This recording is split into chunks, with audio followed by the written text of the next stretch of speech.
Trauma എന്ന് ഇതെല്ലാം ഒരു കാറ്റഗറികളാണ്. ഒരു കാലഘട്ടത്തിനകത്ത് മനസ്സിനെയും ശരീരത്തിനെയും ഒക്കെ പഠിക്കുന്ന ആൾക്കാർ അവർ രൂപപ്പെടുത്തും. നേരത്തെ നമ്മൾ കോൺഷ്യസ്നെസ്, അൺകോൺഷ്യസ്നെസ്സും സബ് കോൺഷ്യസ്നെസ്സും പറഞ്ഞില്ലേ, ഇതുപോലെ ഓരോ കാലഘട്ടത്തിനകത്ത് നമുക്കുണ്ടാകുന്ന പ്രശ്നങ്ങളെ ഒന്ന് കൺസെപ്റ്റലൈസ് ചെയ്യാനായിട്ട് ശ്രമിക്കേണ്ടി വരും. അത് നമ്മൾ അടി, മൈല്, കിലോമീറ്റർ എന്നൊക്കെ പറയുന്ന പോലെ തന്നെ ഇതൊന്നും ഉള്ളതല്ല, നമ്മളുണ്ടാക്കുന്ന ഒരു മെഷറിംഗ് റോഡാണ്. ഇതുപോലെ നമ്മളിലുണ്ടാകുന്ന വിക്ഷോഭങ്ങളെ ഒരു പേരിടേണ്ട ആവശ്യം വരും. നിങ്ങൾ വെറുതെ നോക്കിയാൽ മതി. DSM-1 തൊട്ട് DSM-5 ആണ് ഇപ്പോൾ ഉള്ളത്. DSM-1-5 എന്ന് പറയുന്നത് ഡോക്ടേഴ്സ് മാനുവൽ എന്ന് പറയും. സൈക്കോളജിയിൽ ഉണ്ടാകുന്ന രോഗങ്ങളെ കാറ്റഗറൈസ് ചെയ്യുന്നതാണ്. അമേരിക്കൻ ഇതിന് ലോകത്ത് വേറെ ഉണ്ട്. WHO-കാർക്ക് DSM അല്ല, വേറെയാണ്. ഈ DSM-1 തൊട്ട് DSM-5 വരെയുള്ള ഇതെടുത്തിട്ട് നിങ്ങൾ രോഗങ്ങളെ പരിശോധിച്ച് നോക്കിയാൽ ഓരോ തവണയും രോഗങ്ങളുടെ പേര് മാറി പുതിയത് വരും. ലോകത്തിനെ പറ്റിയും ജീവിതത്തിനെ പറ്റിയും അറിയുന്നതനുസരിച്ചിട്ട് ഈ കാറ്റഗറികൾ മുഴുവൻ മാറി. കാരണം ഇതൊരു കൺസെപ്ച്വലായിട്ടുള്ള കാറ്റഗറികളാണ്. ഇപ്പം ക്ഷയം, പണ്ട് തൊട്ട് ക്ഷയമായിട്ട് തന്നെ നിൽക്കും, ഇപ്പോഴും ക്ഷയം തന്നെയാണ്. അങ്ങനത്തെ ഒരു ഒബ്ജക്റ്റിവിറ്റി ഉള്ളതല്ല. നമ്മുടെ ഒരു പ്രശ്നത്തിനെ മനസ്സിലാക്കാൻ വേണ്ടി കൺസെപ്ച്വലായിട്ട് നമ്മൾ രോഗത്തിനെ കാണും. ഇപ്പോൾ ബോർഡർ ലൈൻ ഡിസോർഡർ, ഇത് ഒരുവിധമുള്ള എല്ലാവരെയും ഡയഗ്നോസ് ചെയ്യാൻ പറ്റും. കുറച്ച് പ്രശ്നം ഉണ്ടാകാൻ പോകുന്നതിന് തൊട്ടിപ്പുറത്ത് നിൽക്കുന്നതെന്ന് പറഞ്ഞു കഴിഞ്ഞാൽ നമുക്കും തോന്നുന്നത് ശരിയാണ്. അതുപോലുള്ള കൺസെപ്റ്റ്സ് ആവശ്യമാണ്. ഇത് വേണ്ടാത്തതല്ല, കൺസെപ്റ്റ്സ് ആവശ്യമാണ്. നമുക്ക് മെഷർ ചെയ്യണമെങ്കിലും പറയണമെങ്കിലും കമ്മ്യൂണിക്കേറ്റ് ചെയ്യണമെങ്കിലും കൺസെപ്റ്റ്സ് ആവശ്യമാണ്. ഇതുകൊണ്ടാണ് അതൊക്കെ വരുന്നത്. പക്ഷേ നമ്മൾ മനസ്സിലാക്കാനുള്ളത് DSM-1 പറഞ്ഞിരുന്ന 90% രോഗങ്ങളും ഇപ്പം ഇല്ല. രോഗം മാറിപ്പോയി, ചികിത്സ കൊണ്ട് ഭേദമായി പോയതല്ല, കൺസെപ്റ്റ്സ് ആണ് മാറിയത്. ഇതുപോലെ പുത്തൻ കൺസെപ്റ്റ്സ് ആണ് നമ്മൾ ഈ പറയുന്ന സാധനങ്ങൾ. അപ്പോൾ ഏറ്റവും അവസാനത്തെ കൺസെപ്റ്റുകളിൽ വരുന്നതൊക്കെയാണ് ഈ PTSD, മറ്റേ കുട്ടികൾക്ക് ADHD, ഇതെല്ലാം ഇങ്ങനെ നമ്മൾ ഇതൊക്കെ ഓരോ അപ്പോൾ പണ്ട് കാലത്ത് എനിക്ക് തോന്നുന്നത് നമ്മൾ കുസൃതി എന്നോ അല്ലെന്നുണ്ടെങ്കിൽ പിപ്പിരി എന്നൊക്കെ പറഞ്ഞിട്ടുള്ള വാക്കുകളൊക്കെ ആൾക്കാർ ഭയങ്കര പിരിയ എന്നൊക്കെ പറയുന്ന വാക്കുകൾക്കെല്ലാം പകരം ഇത് മുഴുവനും ADHD ആയി മാറിയിട്ടുണ്ട്. ഇത് തെറ്റാകുന്ന, ഇത് ശരിയല്ലെന്നോ ഇല്ല, ഇതൊന്നല്ല, കൺസെപ്റ്റ്സ് ആണെന്നറിയണം. ഇതുകൊണ്ടാണ് കുറേ നാൾ കഴിയുമ്പം ആ വാക്കുകൾ അങ്ങ് പോകും. പണ്ട് കാലത്ത് സ്ത്രീകൾക്ക് വരുന്ന എല്ലാ പ്രശ്നങ്ങളും ഹിസ്റ്ററിയായിരുന്നു. എന്നുവെച്ചാൽ അവർക്ക് പുരുഷന്മാർക്ക് ഇല്ലാത്തൊരു അവയവമുണ്ട്, ഗർഭപാത്രം. ഗർഭപാത്രത്തിനകത്തുള്ള ഹോർമോൺസ് വന്നിട്ടാണ് അവർക്ക് വരുന്ന മാനസിക വിഷയം. അതുകൊണ്ടാണ് ഹിസ്റ്റീരിയ ആയ. പിൽക്കാലത്ത് അതെല്ലാം പോയി. ഇപ്പോൾ ഹിസ്റ്റീരിയ എന്ന് ആരും പറയത്തില്ല. ഇപ്പോൾ PMS മാത്രമാണ് നമുക്കുള്ളത് ഒരു പ്രധാന. സ്ത്രീകൾക്ക് മെൻസുറൽ ആയിട്ടുള്ള വരും. ഇപ്പോൾ പ്രീ മെൻസുറൽ ആയിട്ടുള്ള വാക്ക് ഇങ്ങനത്തെ ഇത് ഇല്ലാതൊക്കെ നമ്മളിത് പറയാൻ പറ്റുമെന്ന് ചോദിച്ചില്ല, അതെനിക്കറിയാം. പക്ഷെ നമ്മൾ മനസ്സിലാക്കാനുള്ളത് ഹാർഡ് ആൻഡ് ഫാസ്റ്റ് റൂള് പോലെ ഇത് കൃത്യമായി മറ്റ് രോഗങ്ങളെ പോലെ രോഗമായി കൃത്യമായി മനസ്സിലാക്കരുത്. ഒരു ബ്രോഡ് കാറ്റഗറിയാണ് ഉണ്ടാക്കുന്നത്. ആ ബ്രോഡ് കാറ്റഗറിക്കകത്ത് സവിശേഷമായ ചെറിയ ചെറിയ കമ്പാർട്ട്മെൻറ്റുകളിൽ പലതരത്തിൽ രോഗങ്ങളെപ്പറ്റി ഒരു കാലഘട്ടത്തിൽ പറയുന്നുണ്ടാവും. ഇപ്പോൾ ഈഗോ എന്ന് പറയുന്ന കൺസെപ്റ്റ് എത്ര നാൾ എന്തുമാത്രം ഓടിയായിരുന്നു. ട്രാൻസാക്ഷൻ അനാലിസിസ് വന്നതിന് ശേഷം I am okay, you are okay, that's okay. I am okay, you are not okay, that's okay. ഇങ്ങനെ പറയുന്ന കുറേ പുസ്തകങ്ങൾ അതിൻ്റെ പേരിലൊക്കെ ഇറങ്ങിയിട്ടുണ്ട്. അപ്പം അപ്പുറത്തിരിക്കുന്ന ആൾക്കാർ കാറ്റഗറൈസ് ചെയ്ത് നമ്മളെയും കാറ്റഗറൈസ് ചെയ്തിട്ട് മനസ്സിലാക്കാൻ ശ്രമിക്കുമ്പം വേണ്ടി വരുന്ന കോൺസെപ്റ്റ്സ് ആണിതെല്ലാം. ഇതെല്ലാം ഈ ആന്തരികമായ ലോകത്തിനെ പറ്റി നമുക്ക് കൺസെപ്റ്റുകൾ ഉണ്ടാക്കാതെ മനസ്സിലാക്കാൻ പാടാം. അതുകൊണ്ടാണ് ഞാൻ നേരത്തെ പറഞ്ഞില്ലേ, ബുദ്ധി ചിത്തം അഹങ്കാരം എന്ന് പറഞ്ഞാൽ മനസ്സ്, ബുദ്ധി, ചിത്തം, അഹങ്കാരം, ഇതിൻ്റെ ഫംഗ്ഷനെ വെച്ചിട്ടായിരുന്നു പറയുന്നത്.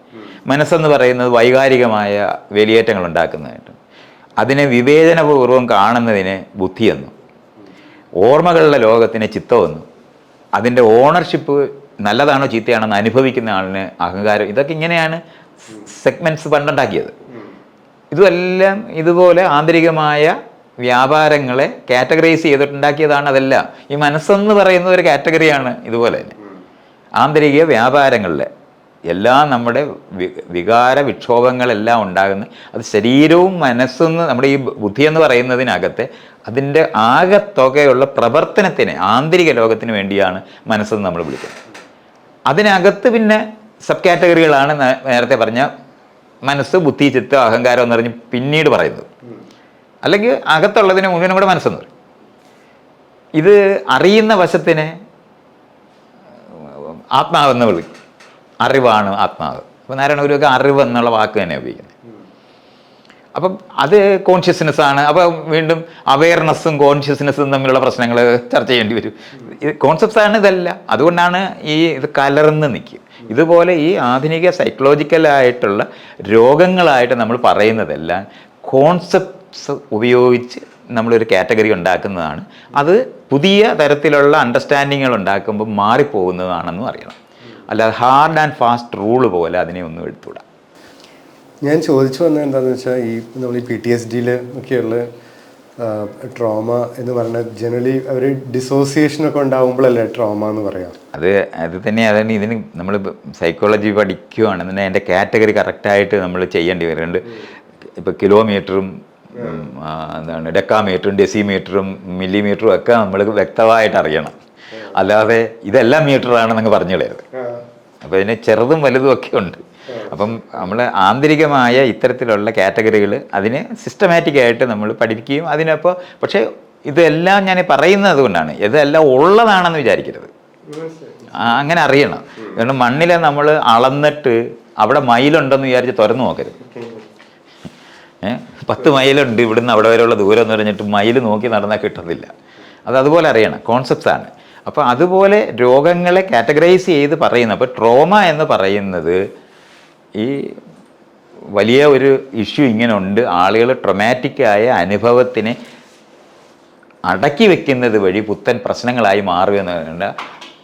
സപ്രഷൻ എന്ന് പറയുന്നതും ഒപ്രഷൻ എന്ന് പറയുന്നതിനെയും ഡിഫറൻ്റ് ആയിട്ട് അറിയണം.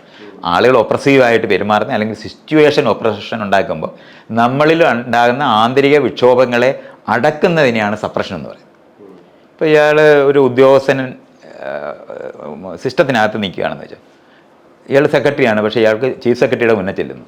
ചീഫ് സെക്രട്ടറി ഇയാൾ ചീത്ത പറയുകയൊക്കെ ചെയ്തു കഴിഞ്ഞാൽ ഇയാൾക്ക് ഭയങ്കര ആന്തരിക വിക്ഷോഭം ഉണ്ടാകും. പക്ഷെ കാണിക്കാനൊക്കത്തില്ല. കാരണം അത് വേറെ പ്രശ്നങ്ങളുണ്ടാക്കും. അപ്പോൾ ഇയാളത് സപ്രസ് ചെയ്യും.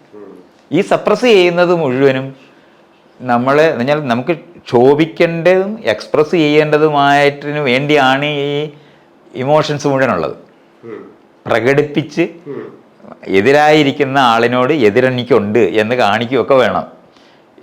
സ്വാഭാവികമായ എല്ലാ ജീവികളും അത് ചെയ്യും. അവർ ബഹളം വെച്ച് അത് കളയും. എങ്ങനെയാണത് മനസ്സിലാക്കേണ്ടത്? ഫൈറ്റ്, ഫ്ലൈറ്റ്, ഫ്രീസ് എന്ന് പറയുന്ന 3 സിസ്റ്റം ഉപയോഗിച്ചിട്ടാണ്. നമ്മൾ വലിയ ശക്തിയുള്ള ഒരു ആളാണ് നമ്മളെ ഉപദ്രവിക്കാൻ വരുന്നതെങ്കിൽ നമ്മളുടെ ശരീരം തയ്യാറാകുന്നത് ഓടിപ്പോവാൻ. ഇഷ്ടംപോലെ കെമിസ്ട്രി. അപ്പോൾ ഓടാനുള്ള ശക്തി തരുന്ന എല്ലാം വരും. അതേസമയത്ത് നമുക്ക് നേരിടാൻ പറ്റുന്ന ഒരാളാണെന്നുണ്ടെങ്കിൽ അയാളെ നേരിടേണ്ടതുണ്ട്. അതിനപ്പോൾ ഫൈറ്റ് എന്ന് പറയുന്നത്. ഇത് രണ്ടും പറ്റത്തില്ല. നമ്മൾ ജീവിച്ചിരിക്കുന്ന പോലെ ഉണ്ടെങ്കിൽ അത് കൊന്നുകളയുമെന്ന് തോന്നിക്കഴിഞ്ഞാൽ ബോധം കിട്ടും. അല്ലെങ്കിൽ ബോധം കിട്ടാതായ അഭിനയിക്കും. കണ്ണടച്ച് കിടക്കുന്ന ജീവികൾ ഇഷ്ടം പോലെ ഉണ്ട്.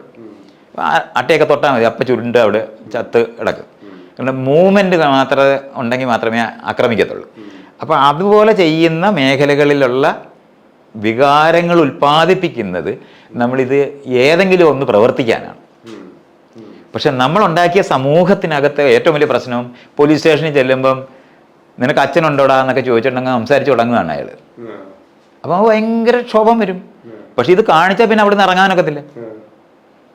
കാണിക്കാനാണ് വികാരങ്ങൾ വരുന്നത്.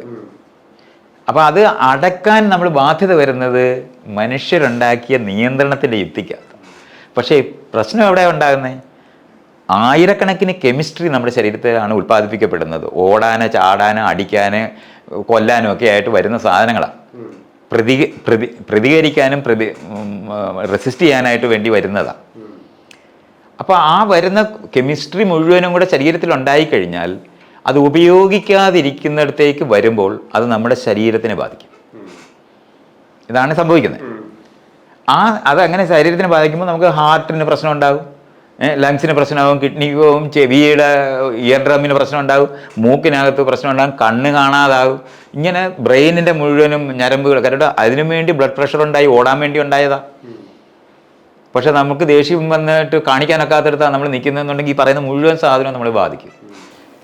മറ്റേതാണെങ്കിൽ ഒരടിയിൽ തീരുന്ന പ്രശ്നം ആളുകൾ സാധാരണക്കാർ അങ്ങോട്ടും ഇങ്ങോട്ടും അടിച്ചു തീരുമ്പോൾ അവരുടെ ഇത് സ്പെൻഡ് ചെയ്ത് പോകും.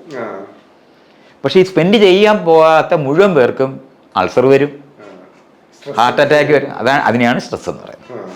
സപ്രസ് ചെയ്ത് ക്രോണിക് സ്ട്രെസ് ഉണ്ടാകുന്നത് അങ്ങനെയാണ്. അപ്പം നിങ്ങൾ വണ്ടി ഓടിക്കുന്ന സമയത്ത് ഓരോ മിനിറ്റിലും മുന്നേ വരുന്നവനെ ഡാഷേ എന്നൊക്കെ വിളിക്കണമെന്ന് നമുക്ക് എപ്പോഴും ആഗ്രഹം ഉണ്ടാകും. പക്ഷെ നമുക്ക് ഒന്നും വിളിക്കാനൊക്കെ ഇരിക്കുന്ന കാരണം കൊണ്ട് റോഡിനകത്ത് പരമാവധി സ്ട്രെസ് അനുഭവിക്കുന്നവരായിട്ട് മാറും. എപ്പോൾ വേണേലും മരിക്കാൻ പറ്റും, കൊല്ലാൻ പറ്റും, ഇടിക്കാൻ പറ്റും. ഇങ്ങനെ നിൽക്കുന്ന ഒരു സ്ഥലത്താണ് നമ്മൾ വണ്ടി ഓടിച്ചുകൊണ്ടിരിക്കുന്നത്. ആ സമയത്തുണ്ടാകുന്ന സ്ട്രെസ് വലുതാണ്. ഇതേപോലെ തന്നെയാണ് മേലുദ്യോഗസ്ഥനെ കാണുമ്പോൾ തൊട്ട് നമ്മൾക്ക് ഒരു കാര്യവും ചെയ്യാൻ പറ്റാത്തവരായിപ്പോൾ. ഇത് ക്ലാസ് റൂമിൽ സംഭവിക്കും. അടിക്കുന്ന ഒരു അധ്യാപകൻ്റെ മുന്നിൽ ഇതേ പ്രശ്നം ഉണ്ടാകും. ഇതുപോലെ നമ്മൾ അങ്ങോട്ട് മനസ്സിലാക്കുമ്പോഴാണ് ഈ സപ്രസ് ചെയ്യുക, നിയന്ത്രണം എന്ന് പറയുന്നത് മറ്റുള്ളവർക്ക് വേണ്ടി നമ്മൾ നിയന്ത്രിക്കുകയും നമ്മൾ ജീവിച്ചിരിക്കാൻ വേണ്ടി നിയന്ത്രിക്കുകയും ഒക്കെ ചെയ്യുന്നത്. പക്ഷെ ഇതെല്ലാം തന്നെയും നമ്മളെ ബാധിക്കുന്ന സാധനമാണ്. മറ്റു മൃഗങ്ങൾക്ക് ഈ ബുദ്ധിമുട്ടില്ല, അവരത് എക്സ്പ്രസ് ചെയ്ത് തീർക്കും. അതാണ് ഞാനത് പറയുന്നത്. ഞാനത് സാധാരണഗതിയിൽ ആൾക്കാർക്ക് പറഞ്ഞാൽ പെട്ടെന്ന് മനസ്സിലാകുന്ന ഒരു കാര്യമാണ്. ഒരു ആന ഒരു ഗ്രാമത്തിലോട്ട് വരുന്ന പട്ടി കുരയ്ക്കാൻ